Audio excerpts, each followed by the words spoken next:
Before we get into the video, could everyone please subscribe to my Endless Diary Tales channel? Thank you so much.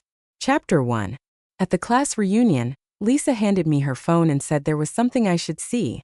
I didn't think much of it and clicked to open it. As I looked up, Colin's post from 2 minutes ago appeared on the screen.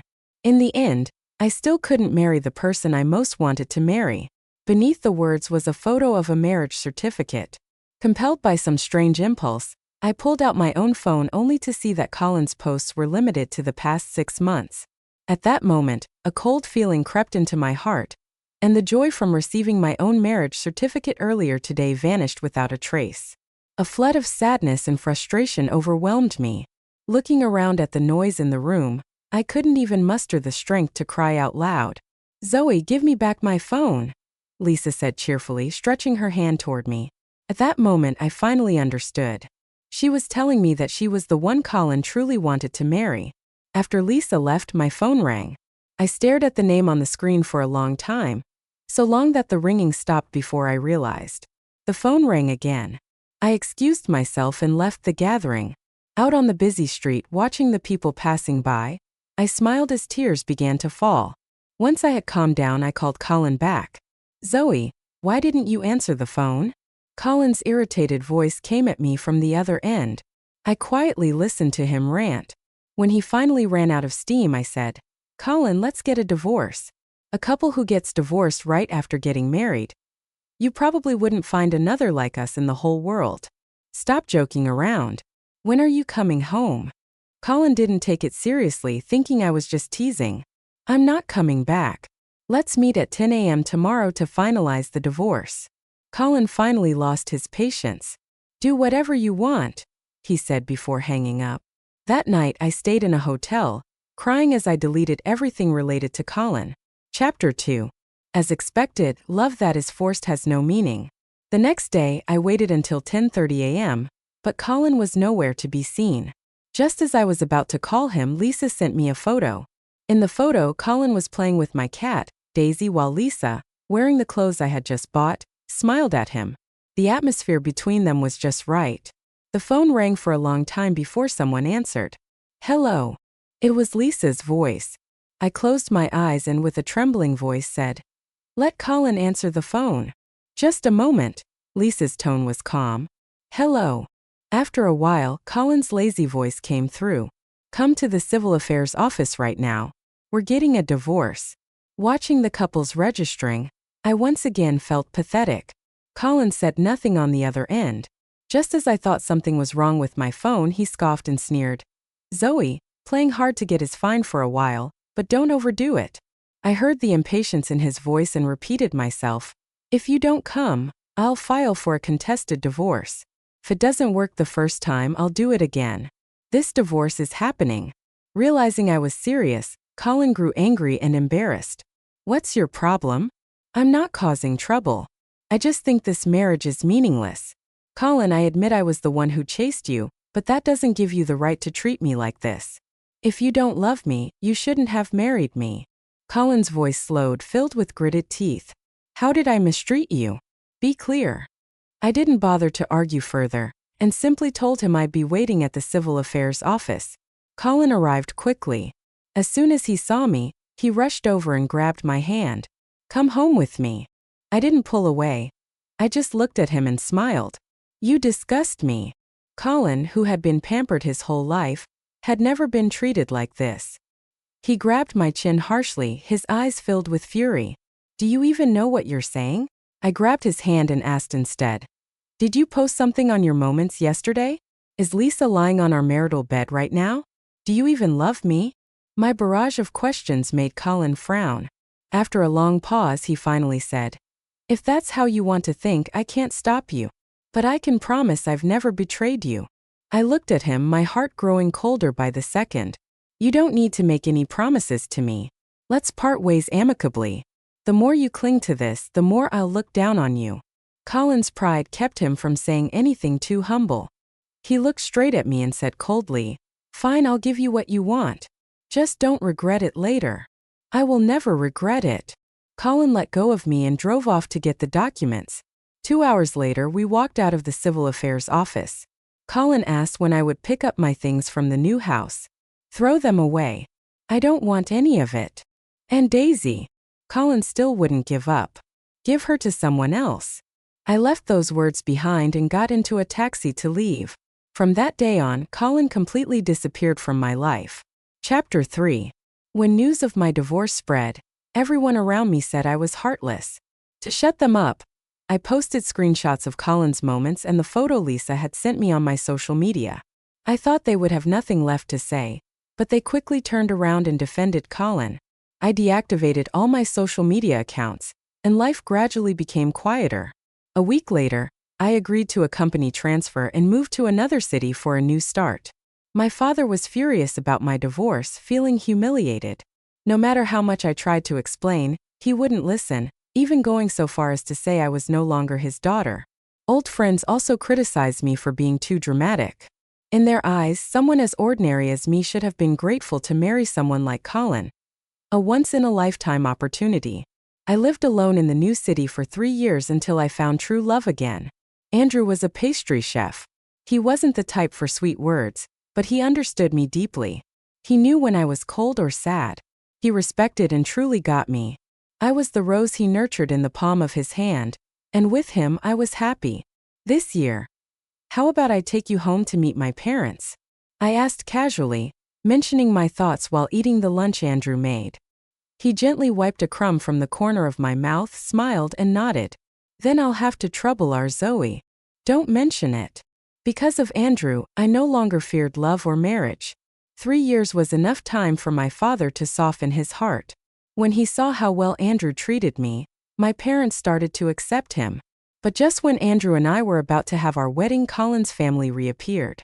His older sister, Clara, asked to meet with me, saying there was something important to discuss.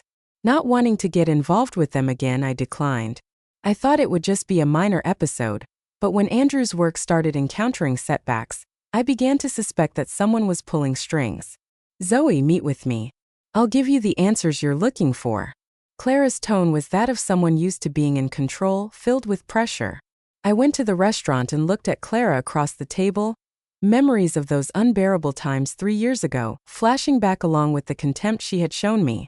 We sat across from each other, neither of us speaking. Once the waiter left, Clara pulled out a card and placed it on the table. This is 1,000,000 yuan. I don't have any other request, just that you return to Colin. I won't oppose your relationship anymore. What? It felt like I had just heard the most absurd joke in the world. Clara looked at me, a faint hint of disgust in her eyes. Because he's sick, very sick. Ever since he found out you were getting married, he's become even more unhinged. His emotions are spiraling out of control.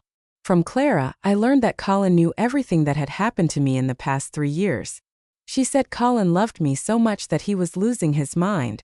When you left without a word, Colin couldn't find you, so he locked himself in the new house and refused to eat or drink. It wasn't until I realized something was wrong that I managed to pull him back from the brink of death. After he found out where you were, he kept watching you from a distance. If it weren't for the fact that you're getting married, his condition wouldn't have worsened so suddenly. Hearing Clara say this, I finally understood why everyone had been calling me heartless. Colin had painted himself as a deeply devoted lover. So naturally, I became the heartbreaker in everyone's eyes. Zoe, I don't know what happened between you 2-3 years ago. But even if he's made unforgivable mistakes, hasn't he suffered enough? Do you know when he realized you were gone, he cried and begged me to help him find you? He didn't do anything, just lived surrounded by your things. Even now your new home is untouched, kept just as it was. The Colin she was describing didn't sound like the arrogant Colin I remembered. I don't love him anymore, so I'm sorry. I love Andrew now. I grabbed my bag and was about to leave when Clara quietly added, Aren't you afraid something might happen to Andrew? Shouldn't you be afraid something might happen to Colin? If you so much as lay a finger on Andrew, I promise your brother will wish he were dead. With that threat, I glanced at Clara, whose face had turned pale with fury, and smiled as I walked out of the restaurant. Chapter 4. Just when I thought my life was finally returning to normal, I ran into Colin at work. He had come to the company as a new shareholder to evaluate operations. Standing in the corner of the conference room, I held my breath as I watched Colin get closer and closer. The past 3 years had completely changed him. He looked at me with such calm eyes that it felt like we were nothing more than strangers. Seeing him like this, he didn't seem nearly as neurotic as Clara had made him out to be. Once the meeting began, someone asked Colin why he had decided to invest in this city. "Because my beloved is here," he said without any context. As soon as the words left his mouth, the room filled with gasps of surprise. A few female employees looked visibly heartbroken. I stared at Colin, feeling utterly disgusted by his show of affection. "Are you married?" my boss, the manager, cautiously asked him. "I was, but we got divorced." Colin lowered his head, smiling with what seemed like helplessness. Seeing him look so pitiful, it was no wonder my parents and friends all thought I was ungrateful. After Colin's statement, the room fell silent, everyone suddenly fearful of saying something that might upset him. Colin glanced at me casually and lightened the mood. "Don't worry, I believe I'll win her back." "Of course. With someone like you, it's only a matter of time before she returns." Everyone chimed in with nervous laughter. I couldn't tell if Colin was doing this on purpose, but that was when I noticed the ring on his left hand's ring finger. The same couple's ring that had only cost 500 yuan, the one Colin had once despised and wanted to throw away. At that moment, Colin's assistant entered and handed him a box. As soon as I heard the familiar sound of a cat meowing from inside, I froze in place. Daisy, the cat I had rescued and raised. Colin had been upset with me many times over Daisy, as he had never wanted me to keep her. "It seems Daisy has a real liking for designer Zoe," Colin said with a smirk, glancing at me. My thoughts snapped back to reality. Looking at Daisy now curled up by my feet, I couldn't help but pick her up. Daisy's sudden attachment made everyone's imaginations run wild. But I shoved her back into Colin's arms and returned to my seat. Chapter 5. As soon as lunchtime arrived, Andrew called to tell me he was waiting outside the office. When I took the elevator downstairs, I happened to run into Colin and his group coming in. I mechanically greeted them and quickly retreated to a corner, trying to blend into the background.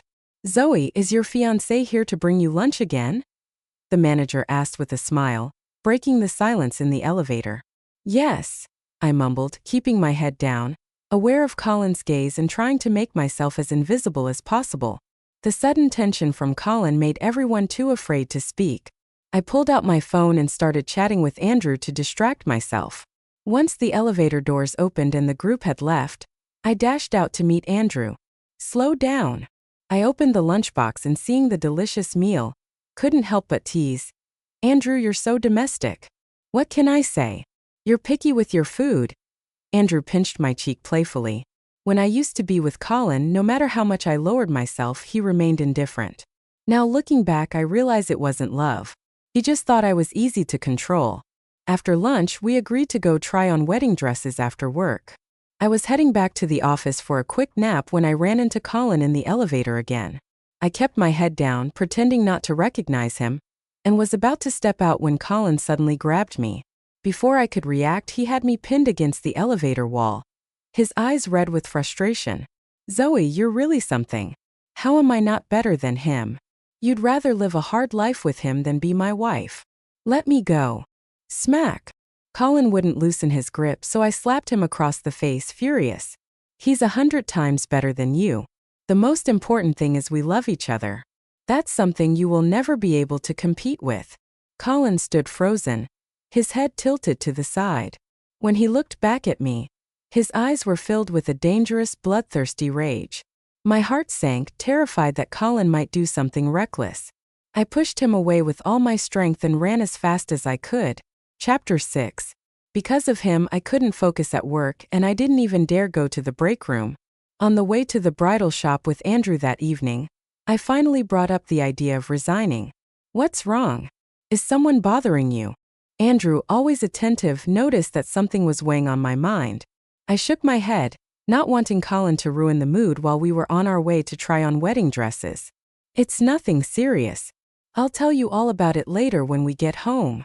Inside the bridal shop, as I looked at myself in the mirror wearing a wedding dress, I felt a bit dazed. Colin had once postponed our wedding, using work as an excuse. Back then I thought I'd never get the chance to wear a wedding dress.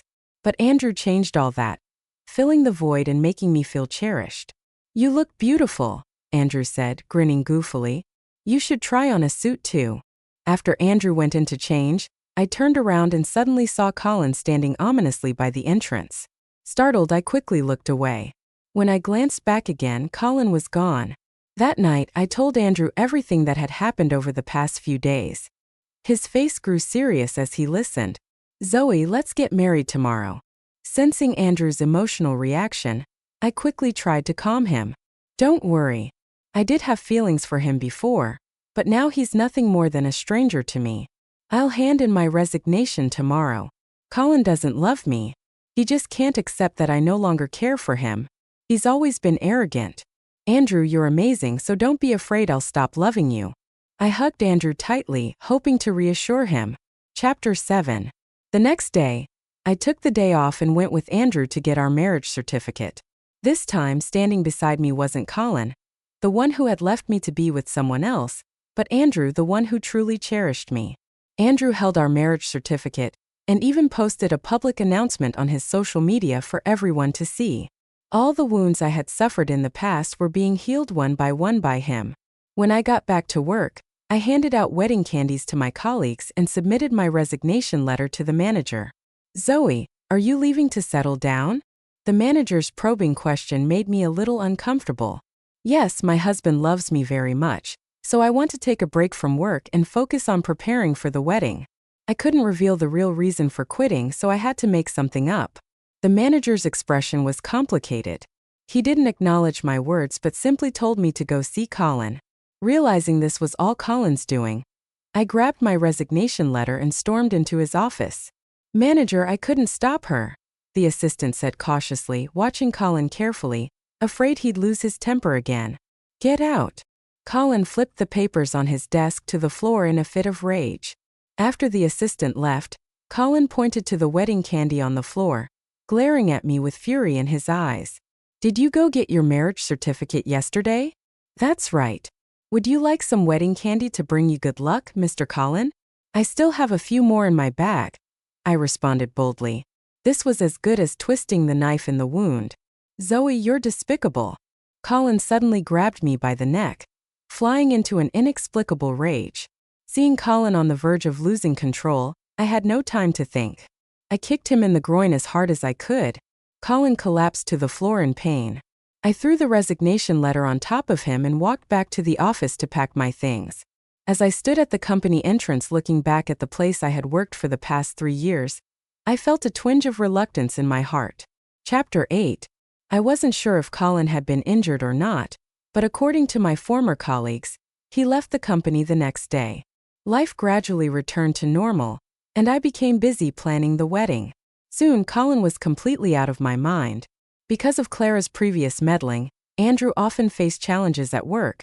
But even when things didn't go well, he never wanted me to worry. "Andrew, why don't you open your own dessert shop?" I said, offering him the money I had saved over the past 2 years. "If I use this money to open the shop, you won't be able to design the house you want. Didn't you always dream of having a beautiful balcony?" Andrew gently ruffled my hair. His smile filled with a trace of helplessness. I couldn't resist poking his dimple. "We can wait a bit on the house renovation. You're so talented. I'm sure you'll make the money back quickly." "Zoe, thank you." We exchanged a warm smile. After securing the shop, Andrew became incredibly busy with work. He had always taken care of me, but now that I had resigned and was at home, I began learning to cook. Although my food didn't taste great, Andrew still seemed to enjoy every bite. Our life together was simple, but this was exactly the kind of peaceful everyday life I had always craved. The wedding preparations went smoothly, and before I knew it, the big day had arrived. I thought everything would go according to plan, but I never expected Colin to play dirty tricks. Chapter 9. He used his financial power to cause chaos at the wedding, then attacked Andrew and in the confusion drugged me. When I woke up, I found myself locked in a small villa. I woke up parched and dehydrated. Opening my eyes, I looked around the dimly lit room, feeling a chill run down my spine. I held my head and got out of bed, intending to leave, but the sound of footsteps nearby startled me. The memories before I lost consciousness rushed back. and seeing Colin approaching me step by step, I grabbed the lamp from the bedside table and threw it at him. Colin, you're a maniac. Zoe, I'm sorry.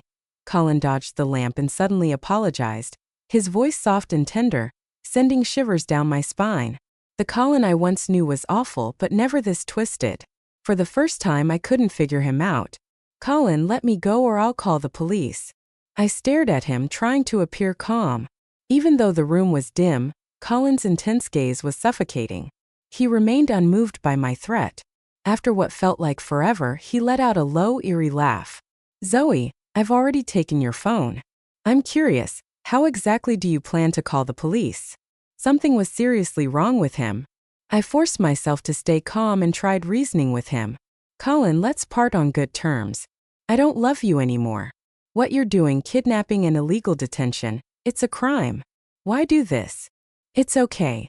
You loved me once and you can love me again now. He pulled open the curtains, turned back to me and smiled brightly. The sunlight poured into the room as Colin looked me up and down, nodding in satisfaction. You look beautiful in a wedding dress, Zoe. Looking at the increasingly erratic Colin, I felt a chill run down my spine. I don't love you. I love Andrew. No matter how well you treat me, nothing can change that. As soon as I said this, Colin's face darkened and he lunged forward, grabbing me by the neck. He couldn't bear to hear those words. Zoe, I suggest you stop saying things like that, or I won't hesitate to drag both of us to hell. And then Andrew, that man won't be in our way anymore. Fearing he might strangle me, he quickly loosened his grip and then, almost groveling, apologized softly. Zoe, I'm sorry. I didn't mean it. Colin was clearly unhinged and I was terrified, instinctively retreating. Get away from me. I rasped, my voice barely audible. After Colin left, I collapsed to the floor, my mind racing with worry about my parents and Andrew. To prevent me from escaping, Colin hired a caretaker to watch over me.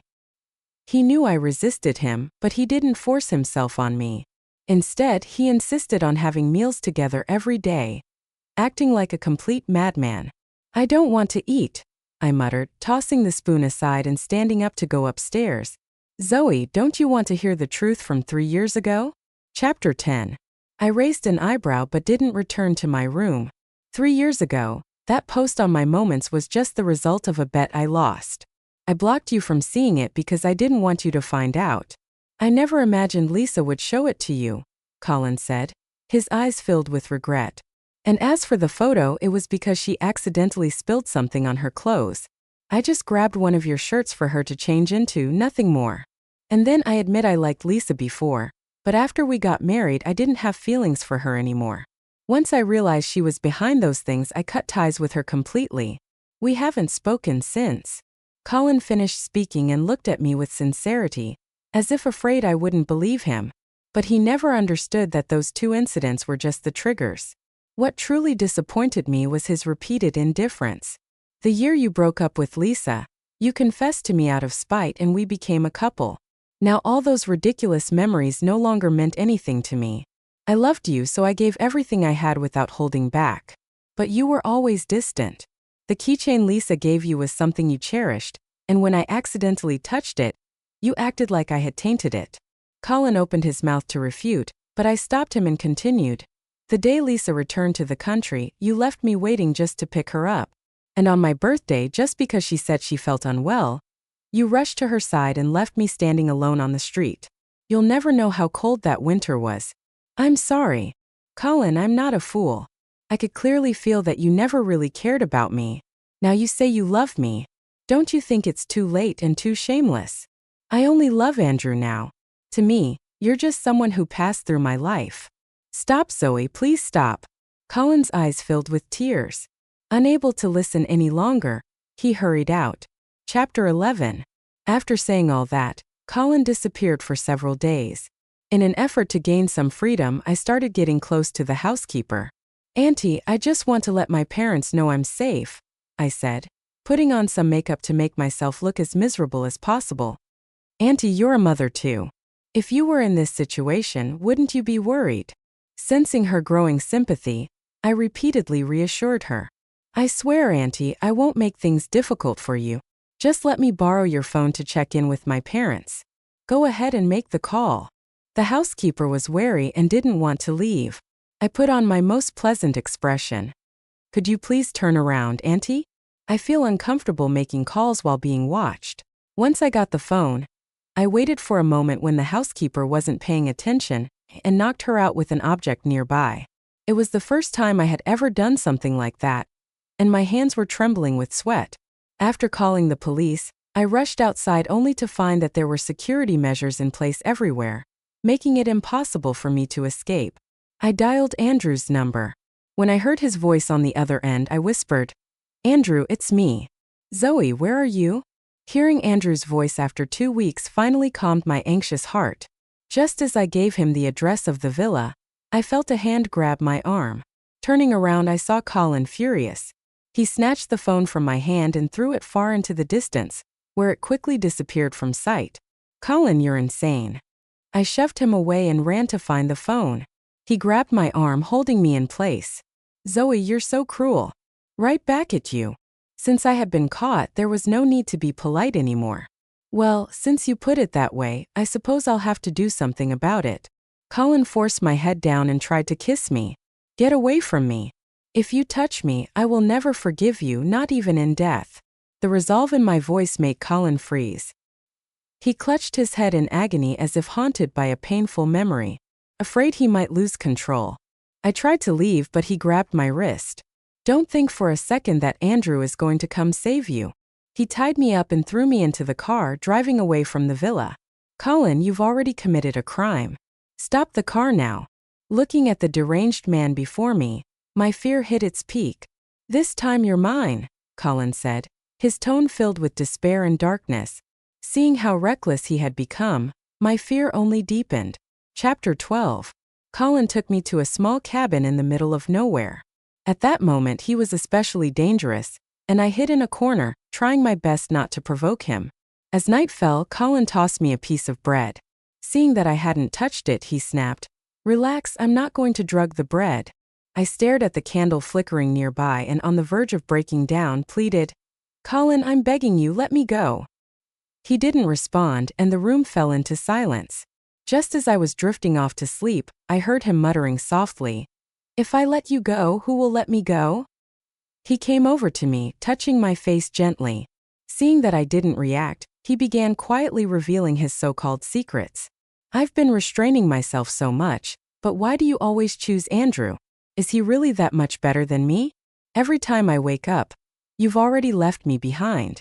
I don't understand why fate keeps making me start over, but never gives me a real chance." He crouched down and kissed my hand. Fearing I'd be discovered, I suppressed my disgust and let him hold me as we slept through the night. When I woke up the next morning, Colin was nowhere to be seen. I hurried outside to check the surroundings. Realizing we were in the middle of nowhere, with no villages or towns nearby, I squatted down in frustration, cursing Colin in my heart 100 times over. Soon enough, Colin returned. The moment he saw me, he pulled me tightly into his arms, pleading, "Zoe, can't you have a little pity for me?" I remained silent. By now, Colin had become so obsessive and deranged that it didn't matter whether I said anything or not. "I truly love you. I've tried to give you up before, but those memories are just too deep. I can't forget them no matter what. Zoe, can't you just look at me?" "No," I coldly refused. Hearing my response, Colin let go of me. I pointed to my chest and said seriously, "This heart is too small, it can't hold two people. I only love Andrew now. Maybe you do love me now, but we've already missed our chance. A love that was never meant to be isn't worth you breaking the law for." After saying that, I walked away, leaving Colin to think for himself. Chapter 13. Even though I had made myself clear, Colin still refused to let go. He kept me trapped here, living each day in some delusional fantasy. Crossing my arms, I tried once again to reason with him. The outside world must be in chaos by now. Aren't you worried that the Lin family will get dragged into this? For you, I don't care about any of that, Colin said, gazing at me with deep affection. I felt so uncomfortable that I could only lower my head and remain silent. Zoe, you remind me of how you were in school. You had a bit of baby fat back then, and every time I saw you, I wanted to pinch your cheeks. Colin started reminiscing about the past. When we were dating, I didn't really focus on you. Maybe it was because of my arrogance or because of Lisa, but I was pretty awful. I looked around, pretending not to hear him. Compared to Lisa, the Zoe from back then really was ordinary, so ordinary that you wouldn't notice her in a crowd. No wonder Colin hadn't cared much about me at the time. Zoe, can I tell you a secret? Before I could respond, he blurted out, I've actually lived through this life once already. This is my second time. At first, I didn't pay much attention to him, but when I realized what he was saying, it felt absurd. You've got to be kidding me. What kind of nonsense are you spouting in the middle of the night? That's really creepy. I crossed my arms tighter, nervously scanning the room. Zoe, I'm not making this up. He stared into the distance, a brief flicker of sadness in his eyes. In the original timeline, because I didn't understand my feelings in time, I had to watch you and Andrew live happily with children and grandchildren, while I ended up dying alone. I hesitated, afraid that asking the wrong question might push him over the edge. You had a son and a daughter. You were so happy, he said as if reading my thoughts. I cleared my throat, trying to draw more out of him. And what about the first time you were reborn? The first time. Colin closed his eyes as if the memory was too painful to relive. Zoe, I'm a bit tired. I'll tell you about the first time another day. With that, he turned away and fell asleep, ignoring me. Chapter 14. Although I was curious if Colin had made up his mind not to talk, there was nothing I could do about it. That night, Colin was unusually quiet.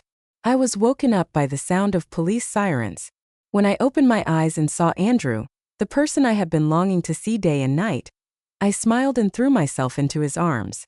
Andrew, I missed you so much. I'm here to take you home. Andrew knelt down and helped me put on my shoes. Sitting on the edge of the bed, I asked in confusion, How did you find me? Andrew stiffened for a moment before answering. Colin turned himself in. That's how we were able to find this place. Andrew stared at me. He's already been taken to the police car. He didn't want you to see him in such a miserable state, but he asked me to give you this letter. He said it has the answers you're looking for. I took the letter from Andrew's hand and let him hold mine as we left. In the car, Andrew turned to look out the window while I opened the letter. As I read about Colin's first rebirth, I finally understood why he had been so reluctant to talk about it. Both of Colin's rebirths happened after we got divorced. In his first rebirth, driven by resentment, Colin used forceful and manipulative tactics. He set Andrew up and forced him out of my life. Then he threatened my parents to make me stay with him. But on the day of our wedding, news came that Andrew had died, and in that world I came to hate Colin completely. Later, my parents passed away one after the other, and I followed Andrew in death. Colin was left to live a life full of regret. In his second rebirth, Colin initially intended to compete with Andrew fairly, but the memories from his first life had affected him deeply. He became increasingly volatile, prideful yet insecure, controlled yet prone to rage, constantly swinging between extremes. In the final part of the letter, Colin wrote that this was his punishment from the heavens. God gave him countless chances to start over, only to make him experience the pain of loss again and again. Colin was sentenced to 6 years for kidnapping. Clara tried to help him, but Colin refused, and I heard he also turned down all visitors. When I returned, I told Andrew everything except for the part about Colin's rebirth. That part was just too unbelievable. I couldn't agree with what Colin had done, but I couldn't deny that everything started because of me. All I could hope for was that Colin would live a better life after his release. To make it up to me, Andrew held another wedding. This time there was no Colin, no unwanted guests. It was just me and Andrew finally stepping into the life we had dreamed of. Thanks to Andrew's talents, the dessert shop was doing very well. After resting for a month, I started applying for jobs again. In the spring of our second year of marriage, I unexpectedly got pregnant. Around the time of the Lunar New Year that same year, a chubby little girl was born. Time passed quickly, and soon it was Colin's release day. That day, Clara, whom I hadn't seen in years, suddenly showed up. She looked haggard, a far cry from her once proud and imposing demeanor. Zoe, Colin doesn't want to come out. Could you help me talk to him? I watched my energetic daughter and didn't agree. If he doesn't want to leave, no one can change his mind. If 6 years weren't enough for him to let go, he might as well stay there. My words were harsh, but if Colin hadn't moved on, he was still a threat to me. I held my daughter's hand, ready to leave, but the little girl, for some reason, took an interest in Clara and offered her a piece of candy. How sweet. If we hadn't schemed against you and Colin back then, this child. Clara trailed off when she saw my expression change, quickly stopping herself. No wonder Colin resented her. Everyone had thought Lisa was the mastermind, but it turned out Clara had been involved too. Lady, I can't do anything about your brother. I have my own family now, and I don't want you or anyone else to disrupt our lives. A month later, Colin was released from prison. He came all the way to find me, insisting that we talk. In the park, I looked at Colin with his close-cropped hair, feeling as if a lifetime had passed. Do you have any plans? I waved to my daughter playing in the distance. Colin didn't answer. He just stared at my child, saying, "She looks a lot like you. She's very cute." I smiled, watching Andrew and our daughter playing in the distance. She only looks like me on the outside. Her personality is exactly like Andrew's. Colin tore his gaze away from the child and said, "During my time in prison, I felt at peace, but now that I'm out and seeing you again, that old feeling of resentment is coming back." His sharp eyes locked onto me. I was startled and instinctively stepped back. "Zoe, do you think I still have a chance to start over?" Colin asked calmly. Although Colin wasn't as unhinged as before, I could see he hadn't fully moved on. Fearing he might spiral again and cause harm, I tried to reason with him. "You need to let go. The only reason you're still so troubled is that you're holding on to this obsession too tightly. You say it's the gods punishing you, but maybe it's really you punishing yourself. Only by letting go can you start your own life. Clinging to the past, aren't you also punishing me? Colin, this self-righteous love of yours has only caused me distress." Colin seemed to ponder my words.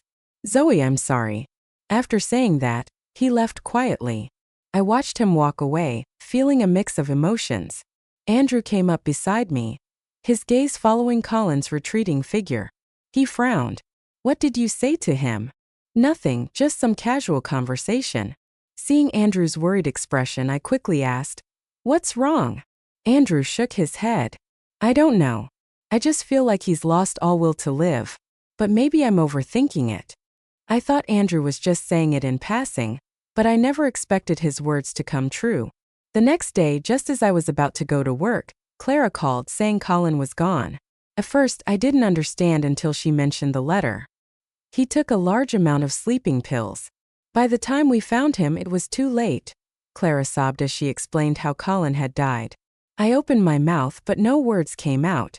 "Zoe, in his letter, Colin wrote that he was starting a new life. Do you know what that means? Maybe this was the best ending for him. There would be no third rebirth. Colin had finally found his way out, and I no longer had to endure any more of this tragedy." Extra chapter. After Colin and Zoe divorced, he began dating Lisa. Lisa thought Colin was still the same devoted simp who would indulge her every whim and constantly made unreasonable demands. At first, Colin would tolerate her, but after a while, he grew impatient. Things came to a head when Lisa decided to throw away all of Zoe's belongings without asking, which prompted Colin to slap her. "Colin, I am your girlfriend now. You and Zoe are in the past. How could you hit me because of her?" Lisa, feeling wronged, started to make a scene. "I've told you before. No one touches her things," Colin replied, putting a cigarette to his lips. But then, as if something crossed his mind, he stopped himself from lighting it. Stung by his words, Lisa stormed into Colin's room, grabbed a pile of Zoe's belongings, and started tossing them into the trash.